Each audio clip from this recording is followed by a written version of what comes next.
E aí galera, beleza? Estamos aqui para mais um vídeo para vocês. Dessa vez vamos falar sobre o Império Bizantino, assunto super importante nos vestibulares e Enem. Então fiquem ligadinhos para aprender um pouco mais. Mas antes de começar a aula, lá embaixo, se inscreva no canal, curta nossos vídeos, comente, compartilhe, valorize nosso conteúdo para a gente produzir cada vez mais material para vocês, tá bom? Vamos à aula? Esse é o canal do professor Vinícius, produzindo cada vez mais conteúdos de vestibular para vocês, tá bom, gente? Então, como eu havia dito, vamos falar hoje sobre o Império Bizantino.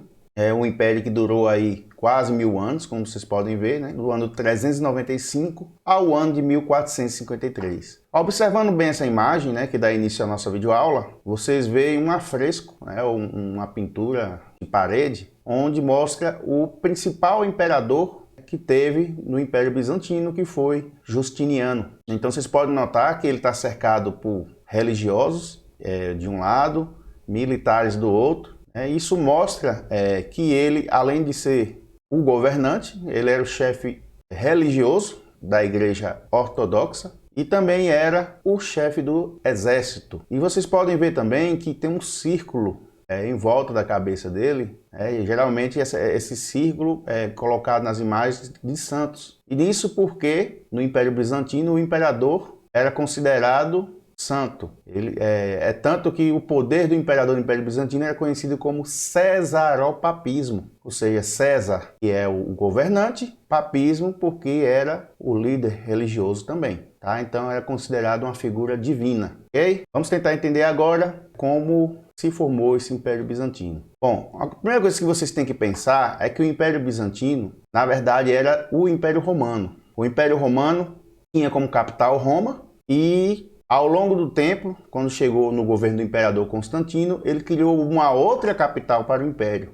Essa outra capital se chamava Constantinopla, em homenagem ao próprio imperador, que criou essa nova capital. Na verdade, era uma cidade que já existia, era uma cidade grega chamada Bizâncio, como vocês podem ver aí no mapa. Tá? E Bizâncio, ela tinha uma posição geográfica estratégica. Por quê? Se vocês olharem no mapa, Bizâncio fica na passagem que liga o Mar Negro ao Mar Egeu e o Mar Mediterrâneo. Ou seja, as rotas marítimas que vinham do interior da Ásia para o Mediterrâneo passavam por Bizâncio. Da mesma forma, as rotas terrestres, as rotas comerciais terrestres que vinham da Europa para a Ásia ou da Ásia para a Europa também passavam por Bizâncio. Então ela era um entroncamento, um lugar de passagem de caravanas comerciais, seja por terra, seja pelo mar, pela via marítima. Então, quando passou a se chamar Constantinopla, essa característica permaneceu, uma cidade de um comércio muito forte, muito poderoso,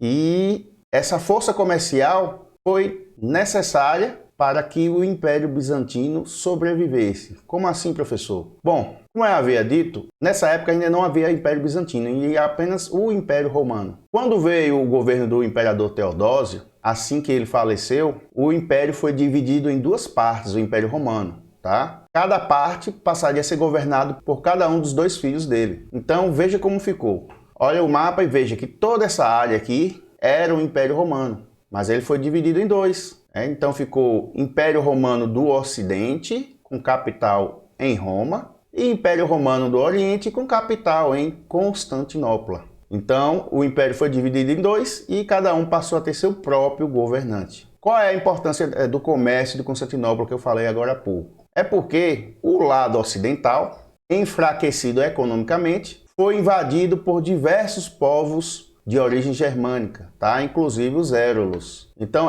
em 476, os Érulos invadiram o Império Romano do Ocidente, destruíram qualquer forma de governo e o poder, decretando assim o fim do Império Romano do Ocidente. Já o Império Romano do Oriente, que eu falei a vocês que tinha comércio forte, tinha dinheiro, tinha condições financeiras de manter um exército poderoso. Então o Império Romano do Oriente conseguiu evitar as invasões e assim continuou existindo. Tá? Então, só para enfatizar, o Império Romano foi dividido em Ocidente e Oriente para cada um dos filhos de Teodósio. E a partir daí, cada parte do Império passou a ter governo próprio. passaram a ser independentes um do outro. O lado ocidental foi invadido pelos bárbaros e o governo foi destruído, não havia mais governo. No lugar do Império Romano veio o feudalismo.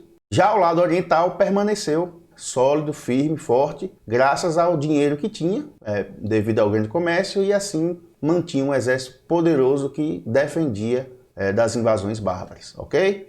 Então o Império Romano do Oriente ficou conhecido como Império Bizantino. E aqui eu quero chamar a atenção para uma coisa, gente, preste bem atenção. O nome Império Bizantino é um nome recente. Recente quando eu falo dos últimos 200 anos. Na época não era chamado Império Bizantino. Eles próprios do Império Romano do Oriente, ou Império Bizantino, eles se chamavam romanos e chamavam o Império de România. Na época eles não eram chamados de bizantinos, é um nome que foi criado posteriormente. E o nome bizantino, como vocês perceberam, veio do antigo nome da capital Constantinopla, que se chamava Bizâncio. Bom, vamos falar algumas características do Império Bizantino ou Império Romano do Oriente, tá? É bom que vocês fiquem atentos aos dois nomes, porque talvez no vestibular possa vir uma denominação ou outra. Então sempre que você ouvir falar Império Romano do Oriente, é o Império Bizantino, tá bom? Então, como era a sociedade bizantina? Então, vocês estão vendo aí na imagem que no topo da sociedade, no lugar mais alto, estava o imperador, que era o líder político, era o governante, era o líder do exército, era o chefe da igreja e, enfim, era a pessoa que comandava o império. Abaixo dele vinham os nobres e depois o clero. O clero era altamente importante no Império Bizantino, porque o império era muito religioso. Então a força do clero lá era muito grande. Depois tínhamos os ricos fazendeiros, os grandes comerciantes, os grandes artesãos. Abaixo deles os pequenos agricultores, os artesãos menores e o baixo clero, ou seja, aquele pessoal da igreja que ocupavam cargos mais baixos. E por fim, na base da sociedade tinham os camponeses. Na imagem não mostra, mas também havia os escravos, tá? Havia os escravos também no Império Bizantino. Geralmente escravo de guerra, né? Ou seja, povos derrotados, ou escravos por dívida. Camponeses que se endividavam e viravam escravos até que a sua dívida fosse paga ao seu credor, tá bom? Vamos falar agora do governo de Justiniano, o mesmo que eu mostrei aqui no início da aula. Justiniano, ele foi o imperador mais importante porque foi durante o governo dele que o Império Bizantino atingiu o seu auge. Como vocês podem ver, no governo dele, o Império Bizantino alcançou sua maior extensão, ou seja, foi a época que eles conquistaram mais terras. Então, essa imagem, a parte mais escura aqui da imagem, vocês podem ver, era o Império Bizantino originalmente, tá? E aqui, nessas partes mais claras, foram as terras conquistadas por Justiniano em seu governo. Então vejam que ele conquistou aqui o norte da África, o sul da Espanha e a Itália, áreas que antes pertenciam ao Império Romano do Ocidente, que não existia mais, tá? Então ele tomou parte daquelas terras que antes eram do Império Romano do Ocidente. Outra coisa super importante, e é o que mais cai no vestibular a respeito desse assunto, Império Bizantino, é sobre o Código de Leis. A maioria das leis que existem hoje foram organizadas lá no Império Bizantino. Tá claro que sofrem adaptações ao longo do tempo e tudo, mas a base do direito que nós conhecemos hoje foi criada ali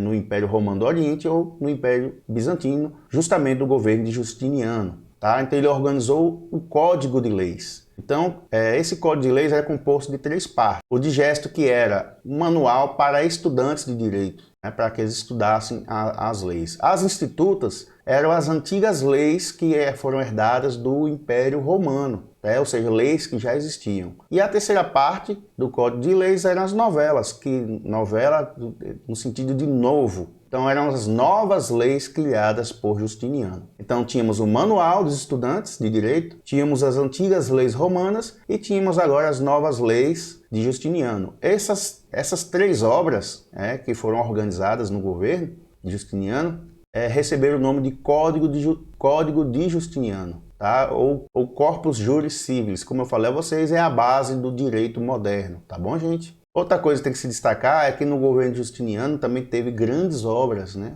E a maior delas foi a Catedral de Santa Sofia, que é uma igreja que existe até hoje, tá bom?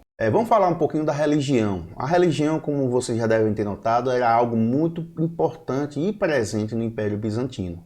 A religião do Império Bizantino era a mesma do Império Romano, era a religião católica. Só que com o tempo, devido a influências diversas, ou seja, diferentes, a religião do Império Bizantino, a católica, passou a ter características próprias, diferenças. Teve também muitos problemas com as chamadas heresias, a religião bizantina. As heresias eram movimentos que criticavam a igreja. Um era o movimento iconoclasta, que não aceitava o uso de imagens de santos e por isso tratou de quebrar muitas imagens que havia nas igrejas no Império Bizantino, ao contrário da católica, que até hoje se utiliza de imagens.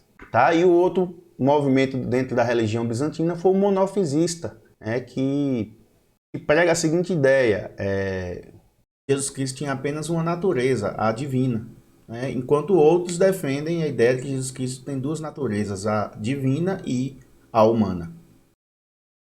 E outra coisa importantíssima é que, devido às diferenças que eu venho citando, ocorreu um cisma, uma divisão na Igreja Católica. Tá?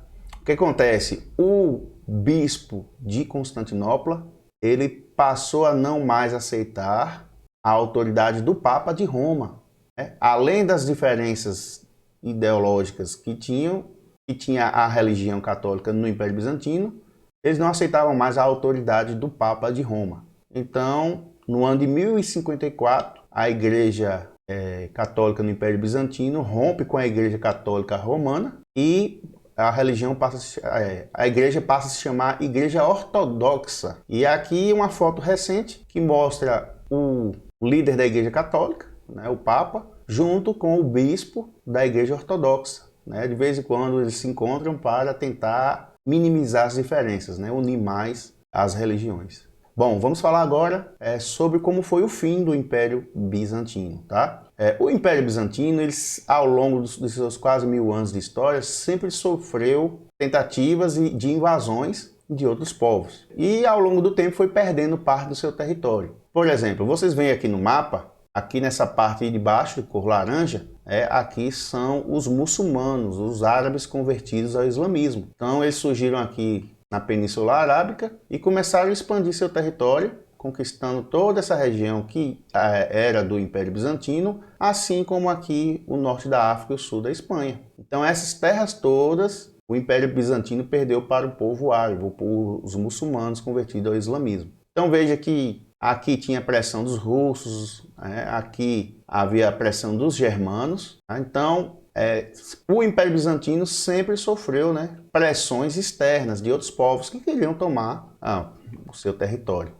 E o mais interessante é que uma das cruzadas, as cruzadas de católicos que foi criada para combater os árabes, os muçulmanos, esse exército da Quarta Cruzada, que ia combater os árabes, desviou sua rota e terminou saqueando Constantinopla. A cidade foi invadida pelos cruzados, e boa parte de sua riqueza foi furtada, foi roubada. E por fim, depois de sucessivas invasões, em 1453, os turcos otomanos cercam a cidade de Constantinopla, a capital do Império, e dá fim ao Império Bizantino. Essa região passou a se chamar Império Otomano. A cidade de Constantinopla mudou de nome, passou a ser capital dos otomanos e passou a se chamar Istambul, que hoje é a capital da Turquia. Tá? Então veja que é uma cidade que ao longo do tempo teve 3 nomes: Bizâncio, Constantinopla e Istambul. Ok, gente? É isso aí, galera. Espero que tenham gostado dessa aula. Continue nos acompanhando aqui no canal, se inscreva, curta, comente, compartilhe. Leve esse material para outras pessoas para que mais estudantes possam aprender um pouquinho de história, tá bom? Obrigado pela presença e até a próxima.